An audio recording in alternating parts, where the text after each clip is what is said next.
Tonight we have a very interesting program for you. We are talking with a person who is a Christian to another Christian, and one of the Christians is a 32nd degree Mason in the lodge out in Boise, Idaho. And Bill Mankin is that person. Bill, we're glad that you're here tonight. Sitting next to him is Dr. Walter Martin of the Christian Research Institute, also the distinguished professor of comparative religions at the Simon Greenleaf School of Law. Gentlemen, we're glad that you're here. And the way we got into this program is Bill wrote us a letter concerning some of the things that Dr. Martin had said. Point of fact that, Walter, you called the Masonic Lodge a cult.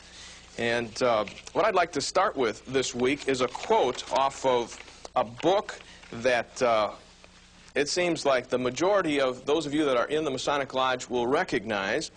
And it's this.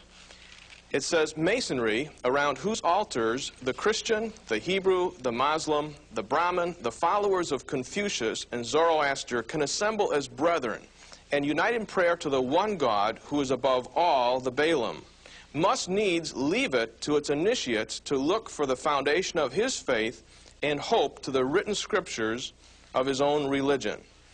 Now, there are at least 5 books that I've got on the desk back here, Bill, that have this quote in there. And isn't this the reason why you don't want anybody to have a strict dogma? Because you want to have it open for everybody to bring their own belief bring their own belief into the lodge, and the prayers are basically in a general way to the one all-powerful architect, the supreme architect of the universe. Isn't that the gist of it? Well, in a sense, that's true. There are 2 things that you do not mention in lodge at all, ever. One is politics, the other is religion. They are items which would bring disharmony into the lodge, and the lodge is based on peace and harmony. Lodges are closed, peace and harmony prevailing. There's the whole concept of brotherhood is geared toward non-controversial matters. Do you have an altar in the lodge? We have an item in the lodge which is described as an altar. There are no sacrifices on it. Why did you call it an altar? Why don't you just call it a desk? Because it's not a desk. It has the Bible on it. Altar? Quote, some attempt to avoid the issues by saying that Freemasonry is not a religion, but is religious. Freemasonry is not a religion, but is most emphatically religion's handmaid, they say. This has been challenged as meaningless, which it seems to be. Coyle goes on to assert. This is in the Encyclopedia of Freemasonry that right. just came out. Just came out. Goes on to assert that it is a religion. Does Freemasonry have meetings characterized by the practice of rites and ceremonies in and by which its creed, tenets, and dogmas are illustrated by myths, symbol, and allegories? Yes, so does religion. The Masonic Encyclopedia now centers attention on the lodge as a church. That brings us to the real crux of the matter. The difference between a lodge and a church is one of degree and not of kind. The fact that Freemasonry is a mild religion does not mean that it is no religion. Freemasonry has a religious service to commit the body of a deceased brother to the dust from whence it came.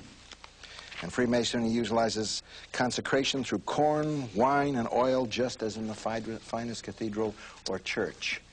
All of the indications of all of the material is that you have everything connected with religion arose by any other name will smell as sweet. I guess now we're getting Call it what you want, but that's what it is. If it looks like a duck, it walks like a duck. And it quacks like a duck, it's a duck.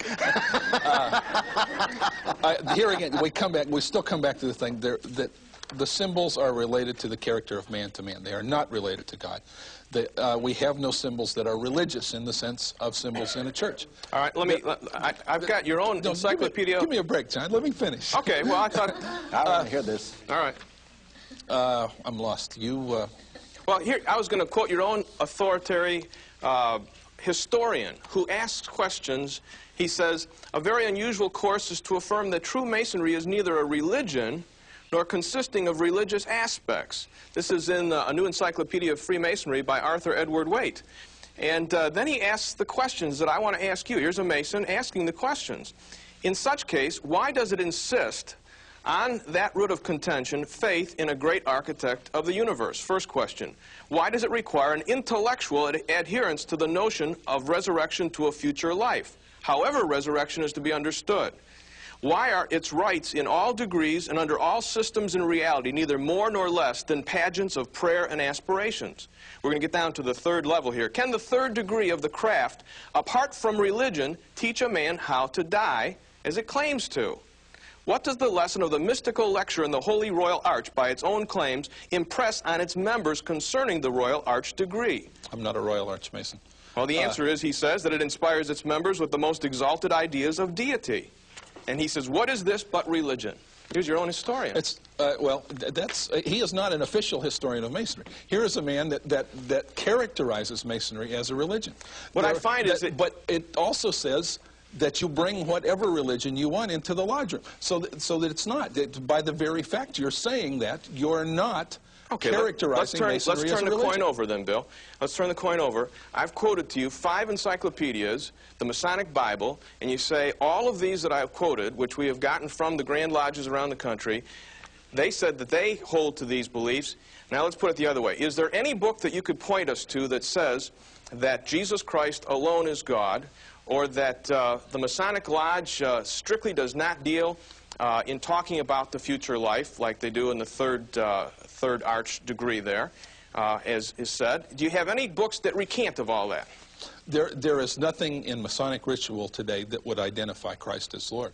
But you have prayers, you have an altar, you have a funeral service at the end for those that are Masons. You have all of these people advocating the fact that it is religious. Where do we go? That is their opinion. There are just as many people that advocate that it is not a religion. But they're not writing the books, are they? Alphonse Serza says that it's not a religion. Alphonse Serza, I know he does, but you can't really quote Alphonse Serza because he's not authoritative. Why isn't he authoritative? Well, because I don't think he is. After all, if you don't think well, I don't think there's a... Okay, but it's the same thing. What we're talking about is opinion. And opinion is opinion. It's just that. If a man chooses to characterize Masonry as a religion, that's his business. Okay, it's certainly not mine. Can I bring a point now? Certainly. Alphonse Serza's book, Let There Be Light, a study of anti-Masonry, highly recommended. You have it right there. Isn't that right? You have it too. You count him authoritative. Yep. You got that from the Masonic Service Association of the United States, which mails out literature in the name of the Masons all over the country. And here's a letter from its executive secretary explaining that this is the best and most authoritative statement against those who criticize Masonry in existence. So I thought I better get the best that there was, and I got